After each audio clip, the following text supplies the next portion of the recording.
وہ اپنے عالی شان آفس میں بیٹھا فائلز کے مطالعے میں مصروف تھا جب اس کے کانوں میں شور کی ہلکی سی آواز سنائی دی۔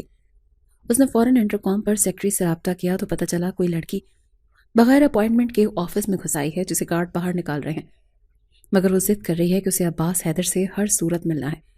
اس نے کچھ پل سوچنے کے بعد سیکرٹری سے گارڈ کو روکنے اور لڑکی کو اندر بھیجنے کو کہا۔ جب لڑکی اندر داخل ہوئی تو عباس حیدر دیکھتا ہی رہ گیا۔ 16-17 سال کی کمسن لڑکی، چہرے پر معصومیت، بڑی بڑی نیلی آنکھیں جن میں تیرتا پانی صاف نظر آ رہا تھا۔ عباس حیدر تو تھا ہی حسن پرست، کیسے نہ اس کی معصومیت بھرے حسن سے متاثر ہوتا بھلا۔ اس کی نظریں تو جیسے اس لڑکی کے چہرے پر جم سی گئی تھی۔ اچانک اس لڑکی نے اپنے گلے سے ایک پتلی سی چین اتار کر ٹیبل پر رکھ دی اور آنکھوں میں آنسو بھرے عباس حیدر کے سامنے ہاتھ جوڑ کر کہنے لگی، سر آپ کو خدا کا واسطہ میری مدد کرے، میں بہت غریب گھر سے تعلق رکھتی ہوں، میری آپی کے ساتھ بہت ظلم ہوا ہے، انہیں انصاف دلا دیں، بدلہ دینے کے لیے میرے پاس صرف میری ماں کی یہ سونے کی چین ہے۔ اس کی نیلی آنکھوں سے ٹپ ٹپ آنسو گر رہے تھے، خوبصورت ہونٹ کپ کپا رہے تھے۔ عباس حیدر فوراً ٹرانس کی کیفیت سے باہر آیا اور اسے نرمی سے کرسی پر بیٹھنے اور تفصیل سے اپنا مسئلہ بتانے کی تلقین کی۔ اس کے نرم لہجے سے حوصلہ پا کر وہ آہستہ آہستہ اسے ساری بات بتانے لگی۔ اس کا نام راحل تھا، وہ میٹرک کی اسٹوڈنٹ تھی، باپ ایک سبزی فروش تھا، اس سے بڑی بہن سمرا جس یونیورسٹی میں پڑھتی تھی وہاں کسی امیر بااثر لڑکے نے اپنے دوستوں کے ساتھ مل کر اس کا جسمانی استحصال کر دیا تھا۔ سمرا عزت لٹنے کا صدمہ اور بدنامی برداشت نہ کر سکی اور اس نے اپنی جان لے لی تھی۔ باپ بھی بیٹی کا صدمہ برداشت نہ کر سکا اور ہارٹ اٹیک کے باعث چل بسا۔ راحل اور اس کی ماں پر غم کا پہاڑ ٹوٹ پڑا تھا۔ ان کے گھر کی بربادی کے ذمہ دار آزاد گھوم رہے تھے۔ وہ اپنی بہن کو انصاف دلانا چاہتی تھی۔ عباس حیدر کا نام اس نے سن رکھا تھا، جو اس شہر کا سب سے مشہور و معروف اور مہنگا وکیل تھا، جس کی فیس وہ افورڈ کر ہی نہیں سکتی تھی۔ مگر یہ سوچ کر وہ چلی آئی کہ شاید ترس کھا کر وہ اس کا کیس لڑنے کے لیے تیار ہو جائے۔ آتے وقت اس کی ماں نے اپنی سونے کی چین اسے تھما دی کہ اگر وہ بنا فیس کے کیس لینے سے منع کر دے تو ایڈوانس کے طور پر یہ چین دے دینا، جس کی قیمت محض 20-25 ہزار ہی تھی۔ اپنی کہانی سنانے کے بعد وہ اس کے سامنے ہاتھ جوڑے درخواست کرنے لگی کہ وہ اس کی بہن کو انصاف دلا دے، بدلے میں وہ اس کے گھر میں نوکرانی بن کر کام کر کے فیس کا حساب پورا کر دے گی۔ عباس حیدر چند لمحے سوچتا رہا اور پھر ایک گہری مسکراہٹ اس کے ہونٹوں پر آئی۔ ایک اچھوتا خیال اس کے دماغ میں آیا تھا۔ وہ سنجیدگی کے ساتھ اس لڑکی سے مخاطب ہوا، میں تمہاری بہن کا کیس فری میں لڑنے کو تیار ہوں، انصاف بھی دلوا دوں گا، لیکن ایک ہی شرط پر، اگر تم 1 مہینے کے لیے مجھ سے نکاح کر کے میرے ساتھ رہو گی تب۔ راحل کا رنگ زرد پڑ گیا۔ اس کا مطلب اچھی طرح سمجھ گئی تھی۔ وہ شخص بدلے میں اس کا وجود طلب کر رہا تھا۔ ایک گہری دکھ بھری سانس لے کر اس نے ہاں کر دی، کیونکہ اسے معلوم تھا کوئی بھی مرد بنا اپنا مطلب پورا کیے کسی لڑکی کی مدد نہیں کرتا۔ عباس حیدر نے اس سے ساری ڈیٹیلز اور ایڈریس لے لیا اور کہا وہ کل اس کے گھر آئے گا نکاح خواں کو لے کر۔ راحل رضامندی دے کر گھر آ گئی اور ماں کو ساری بات بتا دی، سوائے 1 مہینے کے نکاح والی شرط کے۔ اس کے بجائے اس نے یہ کہا کہ وہ وکیل کہتا ہے کہ اگر میں اس سے نکاح کروں تو تبھی وہ کیس فری میں لڑے گا۔ اس کی ماں عائشہ یہ سب سن کر پریشان ہو گئی، مگر راحل نے ماں کو سمجھا کر راضی کر لیا تھا۔ پھر رات کو اس نے عباس حیدر سے فون پر کانٹیکٹ کر کے درخواست کی کہ وہ 1 مہینہ نکاح کے کانٹریکٹ والی بات اس کی ماں کے سامنے ظاہر نہ کرے۔ جب 1 مہینے بعد اسے چھوڑ دے گا تو وہ ماں کے سامنے کوئی بہانہ بنا لے گی۔ عباس حیدر کو کیا اعتراض ہو سکتا تھا بھلا؟ دوسرے دن ہی وہ آ گیا۔ اس کی ماں سے بات کرنے کے بعد وہ دونوں کو اپنے ساتھ اپنے فلیٹ لے گیا جہاں نکاح کا انتظام کیا ہوا تھا۔ اس نے راحل کی ماں سے کہا کہ اس کیس کے جیتنے تک وہ اس نکاح کو خفیہ رکھنا چاہتا ہے تاکہ وکٹم کی فیملی کے ساتھ اس کے اس طرح کے قریبی رشتے کو ملزمان کوئی مسئلہ بنا کر عدالت میں نہ پیش کر دیں جو اس کیس کو کسی طرح بھی کمزور کرنے کی وجہ بن جائے۔ یہ اس نے راحل کی ماں کو مطمئن کر دیا، جبکہ راحل خاموش تھی کیونکہ وہ اصل وجہ جانتی تھی۔ یہ شخص اس کے وجود کا طلبگار تھا جس کے حصول کے لیے اس نے وقتی نکاح کو ذریعہ بنایا تھا، مگر اس نے بھی سوچ رکھا تھا کہ جب تک عباس حیدر اس کی بہن کو انصاف نہ دلا دیتا تب تک تو وہ اسے اپنی پرچھائی بھی نہیں پانے دے گی۔ نکاح کے بعد اس کی ماں عائشہ اس کے روکنے کے باوجود چلی گئی تھی۔ اس کی افسردگی دیکھ کر عباس حیدر نے کہا کہ وہ پریشان نہ ہو، کل جا کر وہ اس کی ماں کو لے آئے گا، ویسے بھی ان کی سیفٹی کے لیے اسے ان کے پاس ہی رہنا ہوگا۔ تب جا کر راحل کی ٹینشن کم ہوئی۔ عباس حیدر کا یہ فرنش فلیٹ تمام سہولیات سے آراستہ تھا، کام کرنے کے لیے ملازمہ بھی موجود تھی۔ آف وائٹ راک میں ہلکی سی جولری اور خوبصورت سے لائٹ میک اپ میں وہ بہت پیاری لگ رہی تھی۔ وہ اس کا ہاتھ پکڑ کر بیڈ روم میں لے آیا اور بیڈ پر بٹھا دیا اور خود بھی اس کے قریب بیٹھ گیا۔ راحل کا دل گھبراہٹ کے مارے دھڑ دھڑ کرنے لگا تھا۔ وہ فوراً اٹھ کر اس سے دور ہوئی۔ کیا ہوا؟ عباس حیدر نے اس کے دور ہونے پر حیرانگی سے اسے دیکھا۔ جب تک میری آپی کو انصاف نہیں دلاتے تھے تب تک آپ میرے قریب نہیں آ سکتے، وہ مضبوط لہجے میں بولی۔ واٹ؟ عباس حیدر کو پہلے شوق لگا، پھر طنزیہ انداز میں بولا، کیس لڑنے اور عدالت کا فیصلہ آنے میں کافی ٹائم لگتا ہے، اور میں نے تمہیں صرف 1 مہینہ اپنے پاس رکھنا ہے، تب تک خالی دیکھتا رہوں گا تمہیں کیا؟ مجھے نہیں پتا، لیکن میں کہہ رہی ہوں کہ جب تک میری آپ ہی کو انصاف نہیں ملے گا تب تک میں آپ کو اپنے قریب ہرگز نہیں آنے دوں گی، اور اگر آپ نے زبردستی کرنے کی کوشش کی تو یاد رکھیے گا میں بھی اپنی بہن کی طرح خودکشی کر لوں گی، لیکن مرنے سے پہلے سوشل میڈیا پر آپ کے متعلق ضرور پتہ کر جاؤں گی۔ اس کی دھمکی نے عباس حیدر کو حیران کر دیا۔ وہ تو اسے بہت معصوم سمجھ رہا تھا، مگر اس طرح بات کرتی وہ اسے کوئی چالاک عورت لگ رہی تھی۔ اس کا انداز، اس کا مضبوط لہجہ بتا رہا تھا کہ وہ جو کہہ رہی تھی اس پر عمل کرنے کی بھی ہمت رکھتی تھی۔ عباس حیدر کی آنکھوں میں تہی نظر آنے لگا۔ تم نے اپنی یہ شرط پہلے کیوں نہیں بتائی؟ اس نے آبرو اچکا کر اس چھوٹی سی لڑکی کو گھورا جو اسے اپنے حسن سے گھائل کر کے اب تڑپانا چاہتی تھی۔ اگر پہلے کہہ دیتی تو آپ مجھے انکار کر کے اپنے آفس سے ہی بھگا دیتے، وہ معصومیت سے بولی۔ تمہیں کیا لگتا ہے میں تمہاری بات مان لوں گا؟ اور میں کوئی معمولی وکیل نہیں ہوں جس پر تم بھروسہ نہ کرو۔ عباس حیدر کو ٹھیک ٹھاک غصہ آ گیا تھا۔ آئی ایم سوری بٹ میری یہی شرط ہے، اگر آپ کو نہیں منظور تو پھر میں چلی جاتی ہوں۔ اس کے الفاظ پر عباس حیدر کا دماغ پھک سے اڑا۔ کیا تمہارا دماغ خراب ہے؟ نکاح ہو چکا ہے، ہمارا کوئی مذاق یا معمولی بات نہیں ہوتا نکاح۔ آپ کیسے اس ڈیل کو ختم کر سکتے ہیں بھلا؟ تو وہی تو میں آپ کو سمجھانا چاہ رہی ہوں کہ آپ کے نکاح میں ہوں، جب تک آپ نہیں چاہیں گے میں کہیں نہیں جا سکتی۔ اس نکاح سے اپنی مرضی سے جان نہیں چھڑوا سکتی۔ پھر کیسی بے اعتباری بھلا؟ جو میں چاہتی ہوں وہ کر کے دکھا دیں، بدلے میں خود کو آپ کے سامنے پیش کر دوں گی۔ اس کی اس نئی منطق پر اس نے بمشکل اپنے غصے کو کنٹرول کیا تھا۔ دیکھو بات بے اعتباری کی نہیں، صبر اور برداشت کی ہے۔ تم خوبصورت ہو، جوان ہو، اور سب سے بڑی بات یہ کہ میرے نکاح میں ہو، تو میں ایک ہی چھت کے نیچے تمہیں چھوئے بغیر کیسے رہ سکتا ہوں بھلا؟ کیوں اتنا کنٹرول نہیں کر سکتے آپ خود پر؟ اتنے کمزور نفس کے انسان ہیں آپ؟ راحل کے طنز کرنے پر عباس حیدر گہرا سانس بھر کر رہ گیا اور ایک سرد نگاہ اس پر ڈال کر کمرے سے نکل گیا۔ حسن اس کی کمزوری تھی، اگرچہ وہ خود بھی شاندار پرسنالٹی کا مالک تھا۔ اس کی زندگی میں جتنی لڑکیاں آئیں وہ سب کی سب حسین تھیں، جن کے ساتھ اس نے اچھا وقت گزارا اور چھوڑ دیا۔ کئی تو شادی کی حسرت لیے رہ گئی، پھر اچانک اس کا ان کاموں سے دل بھر گیا۔ ایک لمبے ٹائم سے اس کی زندگی میں کوئی لڑکی نہیں تھی، مگر اس چھوٹی سی لڑکی پر اس روز جب اس کی نظر پڑی تو اس کے معصوم حسن سے عباس حیدر کا دل گھائل ہو گیا، اور ایک بار پھر پرانی فیلنگز، جذبات اور خواہشات جاگ اٹھی۔ دل اسے پانے کو مچل اٹھا، مگر اسے یہ بھی معلوم تھا کہ مڈل کلاس لڑکی گرل فرینڈز بننے پر تو کبھی راضی نہ ہوتی۔ اسی لیے اس نے 1 ماہ کے لیے نکاح کی شرط رکھ دی، کیونکہ اسے معلوم تھا کہ ہر لڑکی کی طرح اس لڑکی سے بھی کچھ ٹائم بعد اس کا دل بھر جائے گا۔ مگر یہاں تو الٹا ہی حساب ہو گیا تھا۔ یہ لڑکی تو اسے قربت دینے سے انکاری ہو گئی تھی۔ زبردستی کرنا اسے پسند نہیں تھا، اور زبردستی اگر کرتا بھی تو جس طرح کی دھمکی یہ لڑکی دے رہی تھی اس کے بعد یہ زبردستی اسے مہنگی پڑ سکتی تھی۔ اسی لیے وہ وقتی طور پر تو خاموش ہو گیا تھا، مگر ارادہ تھا اسے قائل کرنے کی کوشش ضرور کرے گا، کیونکہ وہ کوئی فرشتہ نہیں تھا اور نہ ہی صبر کرنے والا جو انتظار کر لیتا۔ اپنے کیس پر کام بھی اس نے شروع کر دیا تھا، اور چند روز میں ہی اسے اندازہ ہو گیا تھا کہ کیس کافی پیچیدہ رخ اختیار کر سکتا ہے، کیونکہ جو لوگ اس میں ملوث تھے وہ سب بااثر خاندانوں سے تعلق رکھتے تھے، جن میں سر فہرست ہمدان راٹھور تھا جو سابق سیاستدان مہتاب راٹھور کا بیٹا تھا۔ مگر اس سے پہلے بھی وہ اس طرح کے بااثر افراد کے خلاف کئی کیسز لڑ کر اپنی پوری طاقت لگا کر جیت چکا تھا۔ اسی لیے اب بھی پرعزم تھا کہ ہمدان راٹھور اور اس کے ساتھیوں کو وہ قانون کی گرفت میں لا کر رہے گا، جہاں اس کے لیے اسے سوشل میڈیا اور خواتین کے تحفظ کے لیے سرگرم تنظیموں کا سہارا لینا پڑا تو وہ ضرور لے گا۔ پھر جیسے ہی کیس منظر عام پر آیا، ہر طرف ہلچل مچ گئی۔ عوام کی جانب سے ہمدان راٹھور اور اس کے دوستوں کی گرفتاری اور انہیں سزا دلوانے کا مطالبہ سوشل میڈیا پر شروع ہو گیا۔ عباس حیدر راحل کے سامنے نہیں لایا، صرف اس کی ماں عائشہ امتیاز ہی سامنے آئی۔ راحل کو سامنے نہ لانے کی وجہ شاید یہ تھی کہ عارضی طور پر ہی صحیح مگر وہ اس کی عزت بن چکی تھی، اور وہ نہیں چاہتا تھا کہ دنیا کی نظروں میں اسے لائے۔ ایسے کیسز میں عموماً ملزمان کی جانب سے وکٹم کے گھر والوں پر دباؤ ڈالا جاتا ہے، کیس واپس لینے کے لیے انہیں ڈرایا دھمکایا جاتا ہے۔ اسی لیے وہ پہلے سے تیار تھا۔ راحل تو اس کے پاس پہلے سے ہی تھی، اس کی ماں کو بھی اپنے پاس لے آیا تھا۔ اس کیس میں اسے سخت بھاگ دوڑ کرنی پڑ رہی تھی۔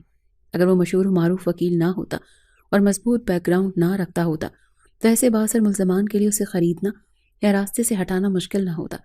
اس کا بڑا بھائی نواز حیدر بریگیڈیئر تھا، جبکہ چچا خاقان حیدر بھی چوٹی کے وکیل رہ چکے تھے۔ ایک ہفتے وہ اس کیس میں اتنا شدید بزی رہا کہ اپنے فلیٹ کا چکر بھی نہیں لگا سکا جہاں راحل اور اس کی ماں رہ رہی تھی۔ پھر جیسے ہی ایک دن شام کو آفس سے جلدی فری ہوا تو گھر جانے کے بجائے فلیٹ میں چلا آیا۔ کچھ دیر وہ راحل کی ماں کے ساتھ بیٹھ کر ان کے ساتھ کیس کے بارے میں ڈسکس کرتا رہا، پھر اپنے کمرے میں آیا۔ راحل وہاں نہیں تھی، اس کا دل شدت سے اس کی قربت کا طلبگار ہو رہا تھا۔ اس نے ملازمہ سے راحل کو بلانے کا کہا۔ کچھ دیر بعد وہ آ گئی، بلیک شیفون کے سوٹ میں ملبوس، جس میں اس کی چاندی جیسی رنگت دمک رہی تھی۔ دوپٹہ سر پر جمایا ہوا تھا اور چہرے کی معصومانہ نقوش جن پر وہ فدا ہوا تھا اس وقت مزید ایٹریکٹیو لگ رہے تھے۔ آپ نے مجھے بلایا؟ وہ محتاط انداز میں دروازے پر کھڑی پوچھ رہی تھی۔ عباس جو بیڈ پر لیٹا اسے گہری نظروں سے دیکھ رہا تھا اٹھ کر بیٹھ گیا۔ ہاں ادھر آؤ، کچھ بات کرنی ہے تم سے۔ کون سی بات؟ کیس کے متعلق کیا؟ اس کا وہی محتاط انداز برقرار تھا اور اپنی جگہ پر جمی کھڑی تھی۔ عباس کو غصہ تو آیا مگر اندر ہی دبا گیا۔ ہاں کیس کے متعلق کی بات کرنی ہے، یہاں آؤ، کھا نہیں جاؤں گا تمہیں۔ راحل کو اس کے لہجے سے غصہ چھلکتا محسوس ہوا۔ وہ ہونٹ کاٹتی چھوٹے چھوٹے قدم اٹھاتی اس کے نزدیک پہنچی تو عباس حیدر نے اسے بیٹھنے کو کہا۔ وہ جیسے ہی بیٹھی عباس حیدر اٹھ کر دروازے کی طرف بڑھا اور لاک کر دیا۔ راحل کا دل اچھل کر حلق میں آیا۔ دروازہ کیوں بند کیا آپ نے؟ وہ بری طرح گھبرائی تھی۔ اتنی گھبرا کیوں رہی ہو؟ نکاح ہوا ہے ہمارا۔ اسے گہری نگاہوں سے دیکھتا اور گہرے لہجے میں کہتا بے حد قریب آ گیا تھا۔ راحل کی تو سٹی گم ہو گئی۔ اس نے بدحواس ہو کر اپنے بچاؤ کے لیے ادھر ادھر دیکھا مگر اسے کچھ سمجھ نہیں آئی کہ کیا کرے۔ سامنے چند انچ کے فاصلے پر وہ کھڑا تھا جس کی نگاہیں اس کے ارادے بتا رہی تھیں۔ وہ یہ بھی جانتی تھی کہ چیخنے چلانے کا بھی کوئی فائدہ نہیں تھا کیونکہ کمرہ تو ساؤنڈ پروف تھا۔ اگر ساؤنڈ پروف نہ بھی ہوتا تو وہ چلا نہیں سکتی تھی کیونکہ اس صورت میں ماں کو اصل بات بتانا پڑتی۔ پھر دیکھیں سر، آپ کے جو بھی ارادے ہیں اس سے باز آ جائیں۔ میری شرط پورے کیے بغیر آپ مجھے چھو نہیں سکتے۔ اپنے کمزور لہجے کو مضبوط بنانے کی کوشش کرتے ہوئے اس نے ایک بار پھر سے اپنی شرط یاد دلاتے اس کے غلط ارادے سے باز رکھنا چاہا مگر عباس حیدر کو اس کی خوبصورت چہرے اور وجود کے علاوہ کچھ دکھائی اور سنائی نہیں دے رہا تھا۔ اس کے اتنا قریب آ چکا تھا کہ اس کی سانسوں کی تپش اور منہ سے آتی عجیب سی اسمیل راحل کو بخوبی محسوس ہو رہی تھی۔ وہ نہیں جانتی تھی کہ عباس حیدر کے منہ سے آنے والی بو حرام مشروب کی ہے۔ اس نے عباس حیدر کو خود سے دور رکھنے کی ہر ممکن کوشش کی، دھمکیاں، منتیں، التجائیں، مگر عباس حیدر پر کسی کا بھی اثر نہ ہوا۔ اسے وہ ایسا جام لگ رہی تھی جس کو پیے بغیر چھوڑنا اسے مرنے کے مترادف لگ رہا تھا۔ راحل نے خود کو بچانے کی بہت کوشش کی مگر ناکام رہی۔ جب عباس حیدر کی آنکھ کھلی اور نشہ اترا تو اسے روتے دیکھ کر شرمندہ ہو گیا۔ وہ اس سے معذرت کرنا چاہ رہا تھا مگر وہ اس کا ہاتھ جھٹک کر کمرے سے باہر چلی گئی۔ عباس حیدر نے خود کو تسلی دی کہ اسے شرمندہ ہونے کی ضرورت نہیں، اس نے کچھ غلط نہیں کیا۔ اس رات کے بعد 3 دن وہ دوبارہ وہاں نہیں گیا، البتہ ملازمہ سے فون پر اس کی خیر خبر لیتا رہا۔ 2 دن بعد کیس کی پہلی پیشی تھی جس میں راحل کی ماں کا عدالت میں پیش ہونا ضروری تھا۔ وہ خود ان کو لینے کے لیے آ گیا۔ راحل نے کیس سے متعلق چند سوال کیے اس سے مگر اس کا لہجہ اکھڑا اکھڑا تھا جس کی وجہ عباس حیدر کو معلوم تھی۔ پہلی پیشی کے بعد راحل کی ماں عائشہ دوبارہ عدالت نہ جا سکی۔ ایک رات وہ سوئی تو سب مردہ حالت میں پائی گئی۔ راحل کا رو رو کر برا حال تھا۔ عباس حیدر اسے سنبھالنے میں ناکام ہو رہا تھا۔ ماں کی موت نے اسے توڑ کر رکھ دیا تھا۔ وہ عباس حیدر سے کہتی، میں اس امید پر جی رہی ہوں کہ میری بہن کے مجرموں کو آپ سزا دلوائیں گے اور میں اپنی آنکھوں سے دیکھوں گی تبھی مجھے سکون ملے گا۔ جواب میں وہ بڑے یقین سے کہتا، ایسا ہی ہوگا، میں یہ کیس تمہیں جیت کر دکھاؤں گا۔ مگر عباس حیدر کا دعویٰ پہلی بار ناکام ہوا۔ وہ یہ کیس ہار گیا، حالانکہ اسے 100% امید تھی کہ وہ جیت جائے گا۔ اس نے ملزمان کے خلاف تمام ثبوت بھی حاصل کر لیے تھے مگر ملزمان نے راتوں رات جج کو خرید کر فیصلہ اپنے حق میں کروا لیا۔ عباس حیدر کو دھچکا لگا۔ راحل کا رد عمل بہت شدید تھا۔ وہ اس کا گریبان پکڑے چلائی تھی، عباس حیدر، تم نے مجھے دھوکہ دیا، میرا وجود زبردستی حاصل کر کے اپنا مطلب پورا کر لیا اور پھر مجھے سزا دینے کے لیے جان بوجھ کر کیس ہار گئے، یا پھر دوسری پارٹی سے رشوت کھائی۔ میں تمہیں کبھی معاف نہیں کروں گی۔ وہ پھوٹ پھوٹ کر روتی رہی۔ عباس نے اگرچہ اسے سمجھانے اور یقین دلانے کی بہت کوشش کی کہ اس نے دھوکہ نہیں دیا، دوسری پارٹی سے رشوت نہیں لی، مگر وہ ماننے کو تیار نہیں تھی۔ عباس کے روکنے کے باوجود وہ اسے برا بھلا کہتے، بد دعائیں دیتے اس کے گھر سے چلی گئی تھی۔ اس کے جانے کے بعد وہ شدید بے چین ہو گیا۔ ایک طرف کیس ہارنے کا دکھ تھا تو دوسری طرف راحل کی بدگمانی اور چلے جانے کا۔ تیسرے دن وہ دل کے ہاتھوں مجبور ہو کر اس کے گھر جا پہنچا مگر اسے وہاں نہ پا کر پریشان ہو گیا۔ اس کے محلے والوں کے مطابق وہ تو وہاں آئی ہی نہیں۔ وہ سخت پریشانی کے عالم میں اسے ڈھونڈتا رہا کیونکہ وہ اس کے نکاح میں تھی، ایسے کیسے اس سے لا تعلق ہو جاتا۔ کئی دن کی کوششوں کے بعد راحل تو نہ ملی مگر اس کے بارے میں ایک چھوٹا سا کلیو مل گیا۔ جس روز وہ اس کے گھر سے نکلی تھی روڈ پر ایک میرون ہونڈا اسے سامنے آئی تھی جس میں موجود کچھ نقاب پوش لوگوں نے زبردستی اسے اپنی گاڑی میں بٹھا لیا۔ یہ سین سڑک پر لگے CCTV کیمرے میں ریکارڈ ہوا تھا۔ عباس حیدر بپھر اٹھا تھا۔ اسے سمجھ آ گئی تھی کہ ایسی حرکت حمدان راٹھور ہی کر سکتا ہے۔ جب تک وہ اس کے گھر میں رہی محفوظ تھی، جیسے ہی باہر نکلی کھات لگائے شکاری نے پکڑ لیا تھا۔ اسے سمجھ نہیں آ رہی تھی کہ بنا ثبوت کے حمدان راٹھور کے گریبان پر ہاتھ ڈالے کیسے۔ اگر یہ خبر میڈیا تک پہنچ جاتی تو اس کی اپنی بدنامی ہوتی۔ سوچ بچار کے بعد اس نے اپنے ایک بہت ہی قریبی دوست مصطفیٰ سے مشورہ کیا تو اس نے بدلے میں حمدان راٹھور کی بہن اٹھانے کا کہا تاکہ اس سے ڈیل کی جا سکے۔ حمدان راٹھور کی بہن بھی راحل کی ہی ہم عمر تھی۔ کئی دن کی نگرانی کے بعد عباس حیدر اسے اٹھوانے میں کامیاب ہو گیا اور پھر حمدان راٹھور سے رابطہ کر کے کہا کہ اگر اپنی بہن صحیح سلامت چاہتے ہو تو میری بیوی میرے حوالے کر دو۔ پہلے حمدان راٹھور نے پاگل کتے کی طرح ریئیکٹ کیا، اس بات سے انکاری ہو گیا کہ اس نے عباس حیدر کی بیوی کو کڈنیپ کروایا ہے، مگر جب عباس نے اسے سنگین نتائج کی دھمکیاں دی تو تب جا کر مانا۔ راحل کو صحیح سلامت پا کر عباس کی جان میں جان آئی۔ وہ جس وقت بیڈ روم میں داخل ہوا، گھٹنوں میں سردیوں سے بری طرح روتے پایا۔ وہ اس کے قریب جا بیٹھا اور نرمی سے پکارا، مگر نہ تو راحل نے جواب دیا اور نہ اس کے رونے میں کمی آئی۔ عباس نے آہستگی سے اس کے بازو پر ہاتھ رکھا تو وہ یوں اچھلی جیسے کرنٹ لگا ہو۔ ہاتھ مت لگائیے مجھے، ورنہ اس بار آپ کو برے نتائج بھگتنا پڑیں گے۔ سوجی ہوئی سرخ آنکھوں اور گالوں پر بہتے آنسوؤں کے ساتھ شدید غصے سے انگلی اٹھاتے اس نے عباس حیدر کو وارن کیا، تم خواہ مجھ پر غصہ ہو، میں نے ہر ممکن کوشش کی تھی مگر ملزمان بہت ہی چالاک تھے، انہوں نے۔ عباس نے صفائی دینی چاہی مگر راحل نے بے حد غصے سے اس کی بات کاٹ دی۔ مجھے وضاحتیں دینے کی ضرورت نہیں، جو شخص آج تک کوئی کیس نہیں ہارا وہ میرا کیس ہار گیا صرف اس لیے نا کہ میں بھاری فیس نہیں دے سکی تھی۔ ان مجرموں نے جیب گرم کر دی آپ کی اور آپ جان بوجھ کر ہار گئے۔ جسٹ شٹ اپ۔ اس کے پھر سے رشوت کے الزام پر عباس حیدر کے تن بدن میں آگ لگ گئی۔ بے اختیار اس کا ہاتھ اٹھا راحل کے نازک گال پر جا پڑا۔ وہ گال پر ہاتھ رکھے ششتر سی اسے دیکھے گئی اور پھر اگلے ہی پل چہرے پر دونوں ہاتھ رکھے زور زور سے رونے لگی۔ عباس گہری گہری سانسیں لے کر اپنے غصے کو کنٹرول کرنے لگا۔ چند لمحوں بعد جب اس کا غصہ ٹھنڈا ہوا تو راحل کو زار و قطار روتا دیکھ کر اسے پشیمانی نے گھیر لیا۔ سوری یار، بٹ تمہیں غلط فہمی ہوئی ہے، ایسا کچھ بھی نہیں ہے۔ مجھے دولت کی کمی نہیں ہے، آج تک میں نے کبھی حرام کو روپیہ نہیں کمایا۔ پلیز یہ بات دوبارہ نہ سوچنا اور نہ کہنا، میں برداشت نہیں کر پاتا۔ وہ اپنے بالوں میں ہاتھ پھیرتا بے بسی سے گویا ہوا۔ راحل نے کوئی جواب نہ دیا، ہنوس روتی رہی تو اس کے قریب آ کر بیٹھ گیا۔ پلیز رونا بند کر دو، میں وعدہ کرتا ہوں کہ اس کیس کو دوبارہ عدالت میں دائر کرواؤں گا اور اس بار انہیں جیتنے نہیں دوں گا، تمہاری آپ ہی کو انصاف ضرور ملے گا۔ وہ تسلی آمیز لہجے میں بولا مگر راحل بھڑک کر بولی، نہیں چاہیے اب انصاف، اور نہ ہی مجھے اب بھروسہ ہے آپ کی کسی بات پر، مجھے اپنے گھر جانا ہے ابھی اور اسی وقت۔ وہ روتے ہوئے اٹھ بیٹھی۔ عباس پریشان ہو گیا، اب تم اس گھر سے کہیں نہیں جاؤ گے راحل، کیونکہ باہر تم محفوظ نہیں ہو، دیکھ لیا تھا نا تم نے۔ یہ تو شکر ادا کرو کہ تم میری بیوی تھی، اسی وجہ سے اغوا کرنے کے باوجود حمدان راٹھور نے تمہیں کوئی نقصان نہیں پہنچایا، کیونکہ وہ جانتا تھا کہ اگر ایسا کچھ کرتا تو پھر میرے ہاتھوں سے نہ بچتا۔ آپ کو میری فکر کرنے کی ضرورت نہیں ہے، چاہے اب وہ دوبارہ مجھے اغوا کر لیں یا جان سے مارتے، آپ کا کوئی لینے دینا نہیں، نہ ہی میں نے آپ سے پہلے کہا تھا کہ مجھے بچائیں، سو اپنے کام سے کام رکھیں اور میری جان چھوڑیں۔ وہ غصے سے بولی، کیسے اپنے کام سے کام رکھوں، بیوی ہو تم میری۔ عباس نے ہلکا سا مسکرا کر کہا، بیوی ہوں تو طلاق دے کر یہ رشتہ ختم کریں۔ وہ بنا سوچے سمجھے کہہ گئی تھی، جسٹ شٹ اپ راحل، فضول باتیں کر کے مجھے غصہ دلا کر دوبارہ ہاتھ اٹھانے پر مجبور مت کرو۔ عباس حیدر کے ماتھے پر بل پڑ گئے۔ کچھ غلط تو نہیں کہا میں نے؟ 1 مہینے کا کانٹریکٹ تھا، ختم ہو گیا ہے اب، 1 مہینہ، سو آزاد کریں اب مجھے، انصاف تو میری بہن کو آپ دلا ہی چکے ہیں۔ راحل کے طنزیہ انداز میں کہنے پر عباس نے لب بھینچے اور پھر چند لمحے توقف کے بعد سرد لہجے میں بولا، کانٹریکٹ میرج والی بات شرط کو اب بھول جاؤ، کیونکہ جب تمہارا کام میں نہیں کر پایا تو اس کانٹریکٹ والی شرط کی بھی اب کوئی اہمیت نہیں۔ کیا مطلب؟ راحل نے حیرانگی سے اسے دیکھا۔ مطلب یہ کہ تم میری بیوی ہو اور اب ہمیشہ رہو گی، اگر مجھے ڈائیورس نہیں دیں گے آپ تو میں خلا کا کیس کر دوں گی۔ جو بات فوری طور پر مائنڈ میں آئی کہہ گئی، ایک وکیل کو دھمکی دے رہی ہو اور بنا فیس کے میرے بغیر تمہارا کیس لڑے گا کون؟ اور میں اپنے خلاف تو کم از کم تمہارا کیس ہرگز نہیں لڑنے والا۔ عباس نے اس کی دھمکی کو مذاق میں اڑایا، ٹھیک ہے نہیں دینی طلاق تو مت دیں، مگر اتنا یاد رکھے گا میں آپ کے ساتھ رہوں گی نہیں، چلی جاؤں گی میں یہاں سے۔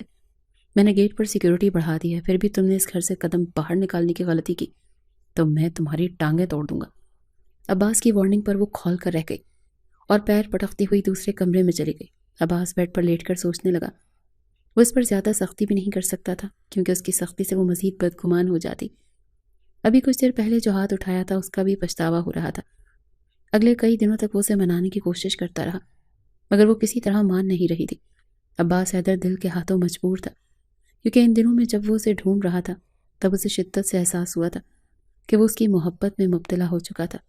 جو 1 مہینے کا کانٹریکٹ میرج تھا، اسے بھلائے وہ اب اس کے ساتھ ساری زندگی گزارنے کا ارادہ رکھتا تھا، مگر وہ اس کے ساتھ رہنے کو تیار نہیں تھی۔ بار بار گھر جانے کی رٹ لگائے ہوئے تھی، جس پر عباس حیدر کے صبر کا پیمانہ بالآخر لبریز ہو گیا تھا، اور غصے میں ایک مرتبہ پھر وہ اسے اپنی قربت کی سزا دے بیٹھا۔ راحل کی بدگمانی اور غصہ 7ویں آسمان پر جا پہنچا تھا۔ رو رو کر اس نے اپنا حشر کر لیا تھا۔ صبح جب وہ آفس جا رہا تھا تب بھی وہ رو رہی تھی، جب واپس آیا تو تب بھی اسے روتے ہوئے پایا تو بری طرح سے جھنجھلا گیا۔ آخر تمہارے ساتھ مسئلہ کیا ہے؟ ایسا کیا پہاڑ ٹوٹ پڑا تم پر؟ جائز رشتہ ہے ہمارے بیچ، اگر تمہارے قریب آیا ہوں تو کون سا گناہ کیا ہے؟ میری مرضی کے بغیر کیوں آئے میرے قریب؟ بہت ہی گھٹیا اور ہوس پرست انسان ہے آپ، وہ روتے ہوئے چلائی۔ عباس کا دماغ گھوم گیا۔ اسے غصہ کم آتا تھا، مگر جب بھی آتا تھا بہت شدید آتا تھا۔ کیا کہا میں ہوس پرست ہوں؟ عباس نے تیش کے عالم اس کی کلائی کو اپنی سخت گرفت میں جکڑ کر جھٹکا دیا تو راحل کی چیخ نکل گئی۔ دوبارہ میرے لیے ایسا گھٹیا لفظ استعمال کیا نا تو پھر اپنا حشر دیکھنا۔ اسے صوفے پر دھکیل کر غرایا تو راحل کی خوف سے زبان بھی تالو سے چپک گئی۔ پھر دوبارہ اس نے عباس حیدر سے بدتمیزی نہیں کی، مگر سیدھے منہ بات بھی نہیں کرتے تھے۔ کچھ دنوں سے اس کی طبیعت خراب رہنے لگی تھی۔ عباس نے کئی بار ڈاکٹر کے پاس چلنے کو کہا، مگر وہ راضی نہ ہوئی، تو ایک دن وہ ڈاکٹر کو ہی گھر پر لے آیا۔ ڈاکٹر نے چیک اپ کے بعد خوشخبری سنائی۔ عباس تو بہت خوش ہوا، مگر وہ گمسم ہو گئی۔ عباس حیدر پر اس کا غصہ اور نفرت ابھی کم بھی نہیں ہوئی تھی کہ اس کی نشانی آ گئی تھی کوکھ میں۔ غم اور غصے سے اس کا وجود جل اٹھا تھا۔ اس نے بڑی مشکلوں سے اپنی کیفیت پر قابو پایا اور عباس حیدر کے سامنے خاموش رہی، ورنہ دل تو کر رہا تھا اس شخص کا گلا دبا دے جس نے اسے دھوکہ دے کر اس جھنجٹ میں پھنسا دیا تھا، ورنہ اس کی عمر ہی کیا تھی، محض 17 سال۔ عباس حیدر کو خوش دیکھ کر اس نے دل میں پکا ارادہ کر لیا تھا کہ وہ اس کے ارمانوں پر پانی پھیر دے گی۔ دوسری طرف عباس باپ بننے کی خبر سے نہ صرف خوش تھا، بلکہ وہ اپنے خاندان سے متعارف کروانے کا بھی سوچ رہا تھا۔ اس کی فیملی میں صرف بی جان اور دادا جان ہی تھے۔ ماں باپ کا سالوں پہلے ایک ایکسیڈنٹ میں انتقال ہو گیا تھا۔ ان کے بعد بی جان اور دادا جان نے ہی اسے اور نواز بھائی کو پالا پوسا تھا۔ نواز بھائی امریکہ میں ہوتے تھے اپنی فیملی کے ساتھ۔ وہ جانتا تھا بی جان اور دادا جان کو اپنے نکاح کا بتائے گا تو اسے بہت ڈانٹ سننے کو ملے گی کہ انہیں بتائے بغیر کیوں نکاح کیا۔ فی الحال وہ دونوں نواز بھائی کے پاس امریکہ گئے ہوئے تھے۔ جیسے ہی وہ آتے عباس راحل کے بارے میں بتانے کا ارادہ رکھتا تھا۔ وہ ذہنی طور پر خود کو ہر ڈانٹ کے لیے تیار کر چکا تھا۔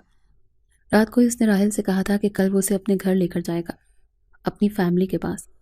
راحل جواب میں بالکل خاموش رہی تھی۔ عباس نہیں جانتا تھا کہ اس کے دماغ میں کیا چل رہا ہے، کیونکہ اب وہ کسی قسم کا ریئیکشن شو نہیں کرتی تھی۔ خاموش سوچوں میں گم رہتی تھی، یہاں تک کہ اس کے قریب آنے پر بھی مزاحمت نہیں کرتی تھی۔ ایک دن جب وہ سو کر اٹھا اور اپنا موبائل آن کیا تو شاک رہ گیا۔ اس کے فیس بک اکاؤنٹ سے ایک ایسی پوسٹ کی گئی تھی جو اس کے کریئر کی تباہی کی وجہ بن سکتی تھی۔ پوسٹ میں لکھا گیا تھا کہ میں اعتراف کرتا ہوں کہ میں نے سمرہ امتیاز کیس میں ملزمان سے رشوت لی تھی، جس کی وجہ سے جان بوجھ کر مجھے ہارنا پڑا۔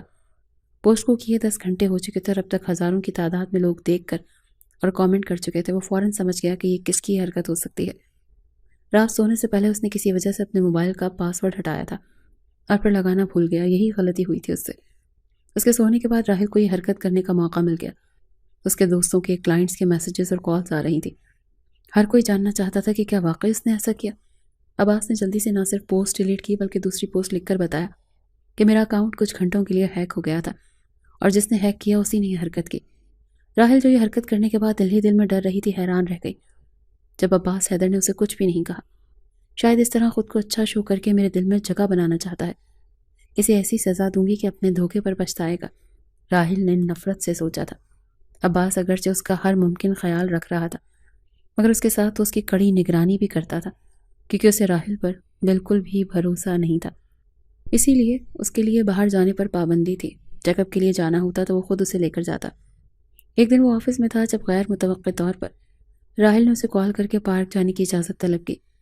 اس کا کہنا تھا کہ گھر میں اس کا دم گھٹ رہا ہے۔ عباس کو نہ چاہتے ہوئے بھی اجازت دینی پڑی، لیکن اس نے ملازمہ کو فون کر کے راحل کا خاص دھیان رکھنے کو کہا تھا۔ لیکن راحل ملازمہ کو بڑی صفائی سے چکمہ دے کر فرار ہو گئی۔ عباس حیدر کو پتہ چلا تو اس کے پیروں تلے سے زمین نکل گئی۔ نہ جانے وہ لڑکی کیوں اپنی ہی دشمن بنی ہوئی تھی۔ اب کی بار وہ اکیلی نہیں تھی، اس کی کوکھ میں عباس حیدر کی اولاد تھی۔ جس کی وجہ سے وہ پل پل خود کو مرتا محسوس کر رہا تھا۔ پہلے تو اس نے اپنے طور پر اسے ڈھونڈنے کی کوشش کی، پھر ناکامی پر اپنے ایک پولیس آفیسر دوست کی مدد لی، مگر 1 مہینہ گزر گیا، راحل کا کچھ پتہ نہ چلا۔ وہ یوں غائب ہوئی جیسے زمین کھا گئی یا آسمان نکل گیا۔ عباس حیدر سخت اذیت میں تھا۔ اس کی ایک ہی خواہش تھی کہ ایک بار وہ اسے مل جاتی، ایسی سزا دیتا کہ دوبارہ اس طرح کی کوئی حرکت کرنے کے قابل ہی نہ رہتی۔ مہینوں پر مہینے گزرتے گئے، وہ راحل کو ڈھونڈنے میں ناکام رہا۔ پھر ایک دن پولیس کو ایک لڑکی کی باڈی ملی جو پریگننٹ تھی۔ چہرہ پہچان کے قابل نہیں تھا، مگر جسمانی ساخت اور کپڑے بتا رہے تھے کہ وہ راحل کی باڈی ہے۔ عباس حیدر بہت رویا۔ کئی عرصہ اسی غم میں اس نے خود کو گھر میں قید کر لیا۔ پھر آہستہ آہستہ بی جان اور دادا جان کی کوششوں سے وہ نارمل ہوا اور اپنے کام میں خود کو مصروف کر لیا، مگر 3 سال گزرنے کے باوجود وہ راحل کو بھول نہیں پایا۔ بی جان اور دادا جان جب بھی اسے شادی کا کہتے وہ ناراض ہو جاتا تھا، یہاں تک کہ دادا جان اس کی شادی کی حسرت لیے ہی چل بسے۔ اس دن بھی جب وہ آفس سے گھر آیا تو بی جان اس کے سامنے وہی ٹاپک لے کر بیٹھی۔ عباس آخر کب تک یوں چھڑے چھانٹ رہو گے؟ 35 سال کے ہو گئے ہو، نہ جانے کس وقت میری آنکھیں بند ہو جائیں۔ میں تمہارے بچوں کو گود میں کھلا کر مرنا چاہتی ہوں، میری یہ خواہش پوری کر دو بیٹا۔ بی جان نے اس کے سامنے ہاتھ پھیلا دیے۔ عباس نے گہرا سانس لے کر انہیں دکھ سے دیکھا۔ آپ جانتی ہیں بی جی، میں نے شادی کی تھی، اولاد بھی اس دنیا میں آنے والی تھی، مگر میری قسمت اچھی نہیں تھی جو مجھے خوشی راس نہیں آئی۔ اب میں دوبارہ یہ تجربہ نہیں دہرانا چاہتا۔ عباس، ضروری تو نہیں کہ ہر لڑکی ایک جیسی نکلے۔ اس نے تمہاری محبت کی قدر نہیں کی، تمہارا کہنا نہیں مانا اور سزا پالی۔ اب تم خود کو تنہا رکھ کر اپنی بی جان کو تو سزا مت دو، جس نے تمہیں کتنی مشکلوں سے پال پوس کر بڑا کیا۔ بی جان منہ پر دوپٹہ رکھ کر رونے لگی۔ عباس بے بسی سے کچھ پل انہیں دیکھتا رہا، پھر ہار مانتے ہوئے بولا، پلیز بی جان روئے مت، آپ جو کہیں گی وہی ہوگا۔ یہ بات اس نے اگرچہ دل پر پتھر رکھ کر کہی، مگر بی جان کو بہت بڑی خوشی دے دی۔ انہوں نے فوراً ہی اس کے لیے لڑکیاں دیکھنی شروع کر دی۔ جس دن انہوں نے اس کے لیے لڑکی فائنل کی، اس دن اس کے پاس سمرہ امتیاز جیسا ایک کیس آیا، اور اس بار بھی ملزم ہمدان راٹھور اور اس کے دوست تھے، جنہوں نے مریم علی نام کی ایک لڑکی کا استعمال کیا تھا۔ لڑکی نے اپنی جان لینے کی کوشش کی مگر بچ گئی۔ اس کے گھر والوں نے عباس حیدر کو اس کیس کے لیے ہائر کیا۔ سمرہ کی طرح وہ غریب گھر کی لڑکی نہیں تھی۔ عباس حیدر ایک نئے عزم سے اس کیس میں جت گیا۔ اس بار وہ ہمدان راٹھور کو بچ نکلنے کا کوئی موقع نہیں دینا چاہتا تھا۔ اگر اس بار وہ قانون کی گرفت میں آ جاتا تو سمرہ امتیاز کو بھی انصاف مل جاتا، جس کے لیے وہ ہمیشہ گلٹی فیل کرتا رہا، جس کی وجہ سے اسے اپنی محبت کو کھونا پڑا تھا۔ اس کی شادی کے فنکشنز شروع ہو چکے تھے، میڈیا کوریج کر رہا تھا، مگر اس کے پاس اس کیس کی وجہ سے اپنے شادی کے فنکشنز اٹینڈ کرنے کے لیے وقت نہیں تھا، جس کی وجہ سے بی جان بھی اس سے ناراض تھی، مگر اس کی ساری توجہ کیس پر تھی۔ جس دن اس کی بارات تھی، اس دن بھی بمشکل ٹائم نکال کر وہ شادی ہال پہنچا تھا۔ شادی سے پہلے بی جان نے اس کی منگیتر نمرہ کی تصویر دکھائی تھی، جسے اس نے سرسری انداز میں دیکھا تھا۔ اگرچہ انہوں نے ملنے کو کہا تھا، مگر عباس کے پاس ٹائم نہیں تھا، اسی لیے وہ نہیں جانتا تھا کہ عادتاً اور مزاجاً وہ لڑکی کیسی ہوگی، لیکن شادی والی رات اسے اندازہ ہو گیا۔ نمرہ خوبصورت ہونے کے ساتھ ساتھ اچھی خاصی بولڈ لڑکی تھی۔ جس طرح اس نے عباس کے ساتھ بے باکی سے لگاوٹ کا مظاہرہ کیا، عباس کو اس کی نیچر کا اندازہ ہو گیا تھا، لیکن اس سب کے باوجود نہ جانے کیوں عباس کا دل اس کی طرف مائل نہ ہو سکا۔ نمرہ کی بے باکی دیکھ کر اسے راحل کا گریز، اس کی شرم و حیا یاد آتی رہی۔ نمرہ کے ساتھ ہوتے ہوئے وہ راحل کو مس کرتا رہا اور افسردگی سے سوچتا رہا کہ کاش وہ اس کی زندگی میں ہوتی تو اس کی جگہ یہ عورت نہ لیتی۔ شادی کو چند دن ہی گزرے تھے کہ وہ نمرہ کے مزاج اور اس کی عادتوں سے عاجز آ گیا۔ آفس میں ہوتا تو فون کر کر کے ناک میں دم کر دیتی، گھر پر ہوتا تو چپکنے کی کوشش کرتی، بار بار وقت نہ دینے کی شکایت کرتی، گھومنے کے لیے اصرار کرتی، جبکہ عباس اس سب سے جھنجھلاہٹ میں مبتلا ہوتا تھا۔ وہ اس کیس کی وجہ سے ذہنی طور پر ڈسٹرب رہتا تھا، کیونکہ وہ اس بار ہارنا نہیں چاہتا تھا۔ لڑکی کے گھر والوں کو ہمدان راٹھور کی طرف سے اگرچہ کیس واپس لینے کے لیے بلیک میل کیا جا رہا تھا، مگر عباس حیدر نے انہیں کیس ختم کروانے سے روک دیا تھا اور خود ذاتی طور پر ان کو سیکیورٹی مہیا کی۔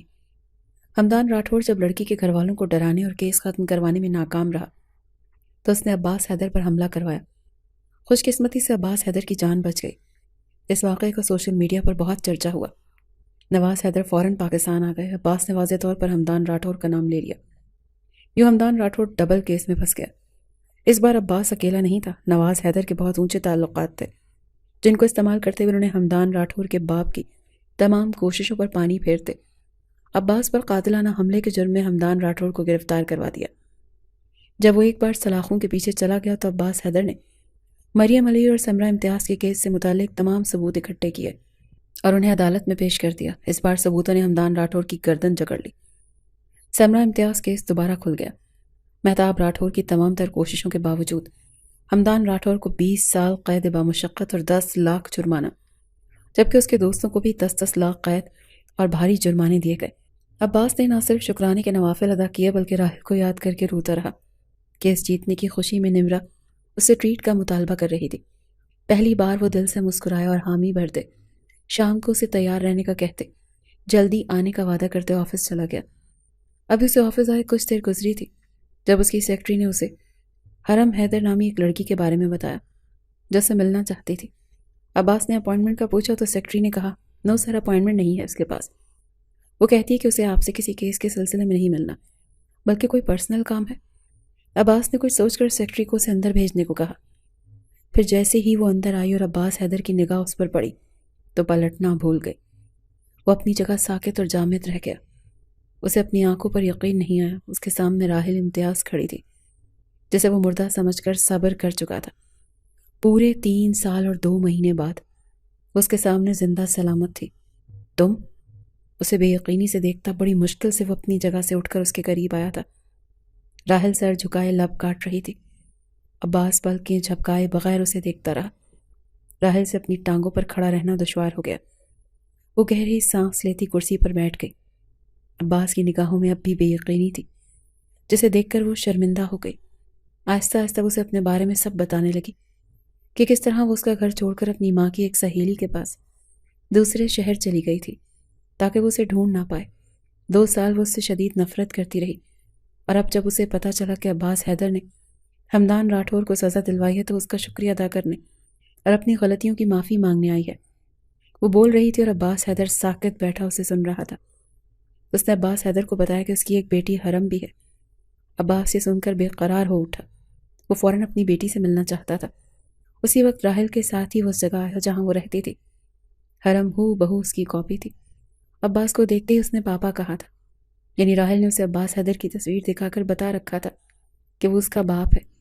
کتنی ہی دیر وہ حرم کو سینے سے لگا کر روتا رہا۔ 2.5 سال وہ باپ کے ہوتے ہوئے بھی یتیمی کی سی زندگی بسر کرتی رہی۔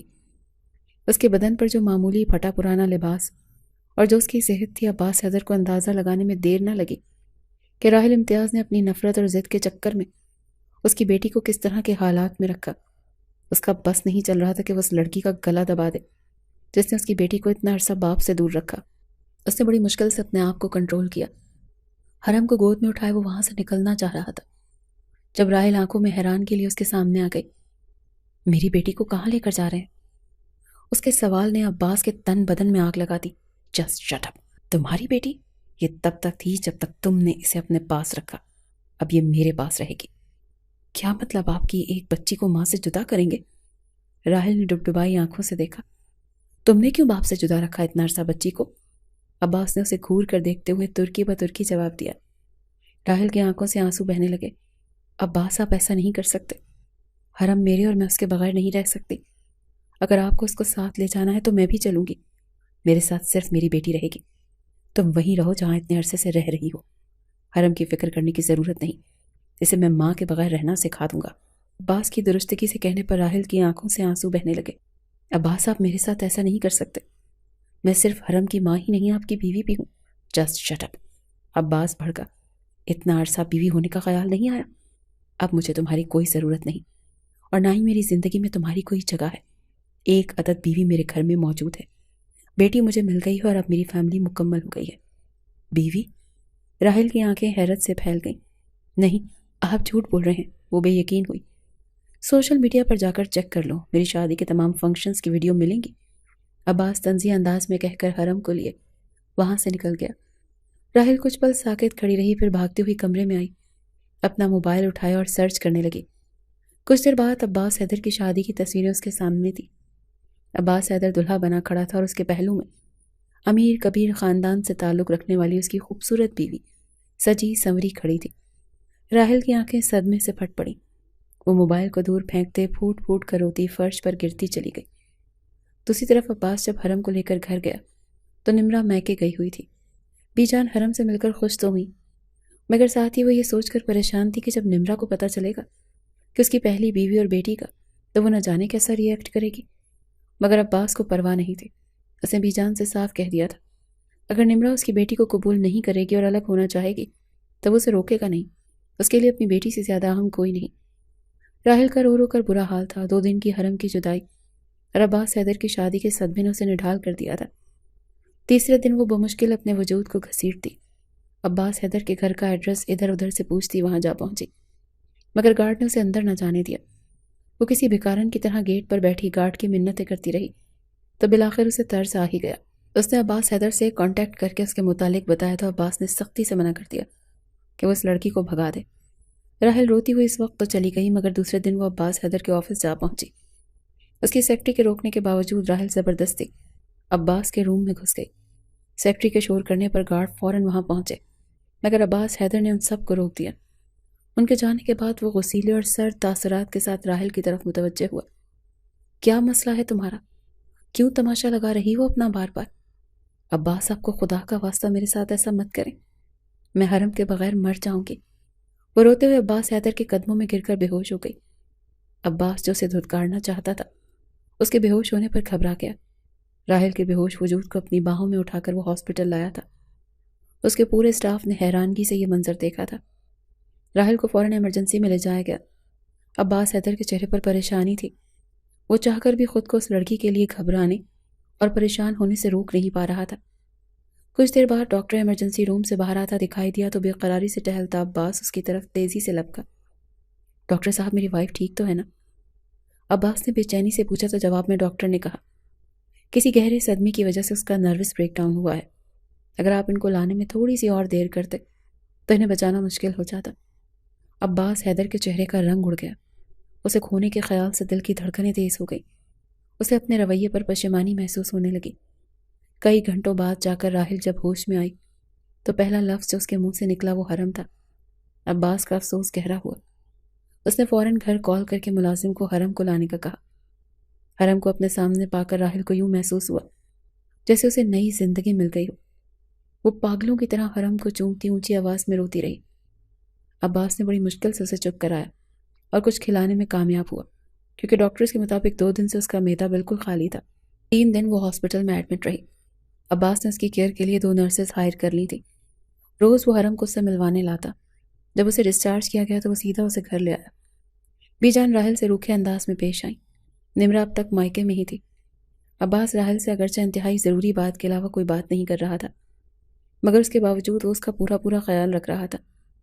نمرا جب آئی تو عباس حیدر کی پہلی بیوی اور بیٹی کو دیکھ کر پہلے تو ششدر رہ گئی، پر اس نے ہنگامہ مچا دیا۔ عباس کا اور اس کا زوردار جھگڑا ہوا۔